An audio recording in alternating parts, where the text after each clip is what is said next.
People who look back on their 20s can tell you that growing up is riddled with roadblocks and errors. They will also tell you that most mistakes are avoidable, at least in hindsight. Trial and error is a part of learning and growing. Missteps are natural. But when money is involved, it's best to skip costly mistakes if you can. So arm yourself with knowledge. Be on the lookout. We're here to discuss 5 financial mistakes to watch for in your 20s and the best ways to avoid them. Number 1. Not contributing to a retirement account. Achieving your retirement dreams won't happen by accident. In order to live the retirement lifestyle you dream about, you must start saving. People in their 20s who don't fund either a company 401k or an IRA are missing out. Remember, time is on your side. Contributing to a retirement fund in your 20s makes the most of compound interest. Contributions made early will grow tremendously by the time you turn 66, the age to receive full retirement benefits. Not only are 20-somethings missing out on the magic of compound interest, but they may be foregoing company money. That's right, many companies offer matching retirement contributions up to a certain percentage, typically about 6%.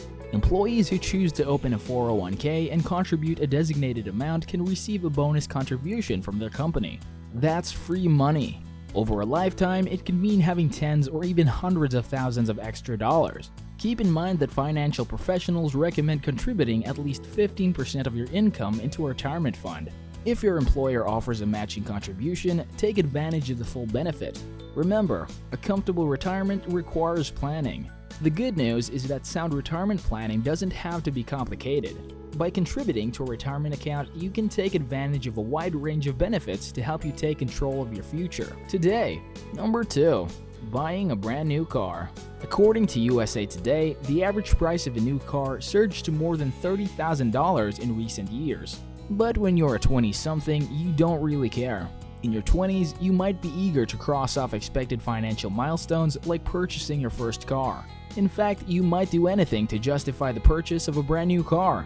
You might do or say nearly anything to justify the purchase, telling yourself things like, "Everyone has a car payment, and I can totally afford this," all while not really having a clue what your life will be like in the future. If your budget allows it, then go for it. But during this time, chances are you will sacrifice debt payments or building savings in order to finance a car.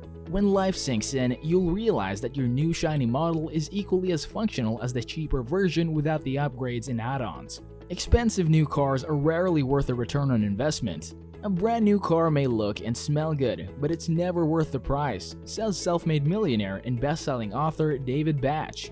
That's because the moment you drive it off the lot, the vehicle starts to depreciate. Your car's value typically decreases 20 to 30% by the end of the year, and in 5 years, it can lose 60% or more of its initial value. So it would be rational enough to opt for a cheap, reliable, and used car instead. Browse car dealerships, online car buying sites, and try word-of-mouth car sales. A car purchase is a huge financial decision and it should be treated like one. Number 3. Ignoring student loans. Student loans are a touchy subject. Some people call the amount of debt our students accumulate a crisis. But how else are you going to pay for college if not with a student loan? It can seem like these loans are necessary even if they leave a bad taste in your mouth. After all, college is an investment and it's okay to take on a little debt in order to receive greater returns down the road, right? Well, it might not be that simple. By ignoring student loans, you're at risk of damaging your credit. Reported late payments on student loans negatively impact the credit report. A ding on a credit report leads to a lower credit score, making it more difficult to receive the best interest rates in the future. According to the Project on Student Debt, 7 in 10 college graduates in 2013 left school with more than $28,000 in student loan debt, the highest of any generation of college borrowers ever. And it's only expected to get worse as the cost of college continues to surge. With debt like that hanging over their heads, it's easy to see why college graduates seek to defer their loans or even sign up for loan forgiveness programs that offer to zero out their balances if they agree to work in a certain industry for a specified amount of time. But doesn't that just push the buck further down the line? Wouldn't it be better to kill those student loan debts before marriage, kids, and a monthly mortgage that threatens to get in the way? Your 20-something self may not think so, but your 30-something self would likely disagree. Instead of procrastinating, you should spend your early years paying off those student loan debts once and for all. So what's a good way to kill those student loans? The easiest way to avoid this is by staying organized. Know the total cost of each loan, the monthly repayment amount when it's due, and how to submit payment. Number 4. Pursuing higher education without a plan. Pursuing an advanced degree seems like a good idea. But is it?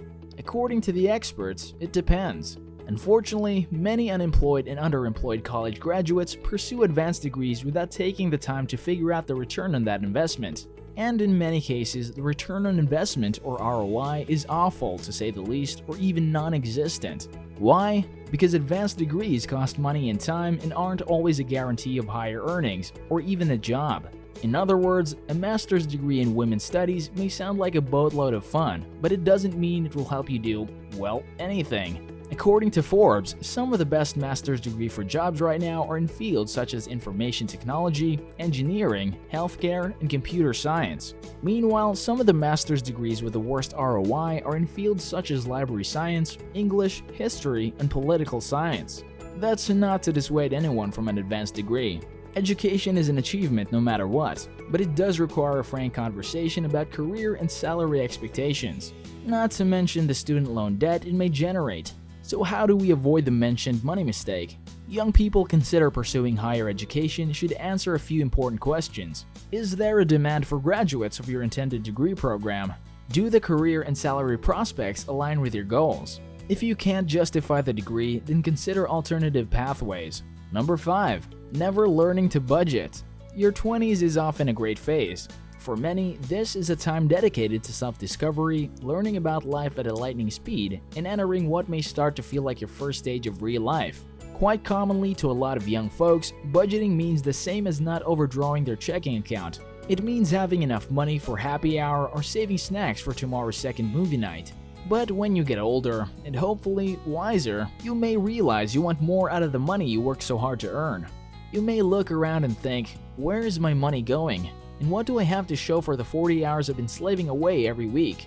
That, my friends, may just be your defining moment. And let's hope you'll create a budget that actually tracks where your money is going. Because like it or not, it's hard to save when you have no idea what you're spending your money on in the first place. And once you're out of the 20-something mindset, you will probably realize others quit solving your problems for you years ago and discover the biggest lesson of all. Once you're a 20-something, you're on your own. Your 20s are faced with financial pitfalls every day. Avoid these common mistakes to build a healthy financial future. Know that mistakes are inevitable. They're part of growing. To help young people find their way through the missteps, we stress one simple strategy: goal setting.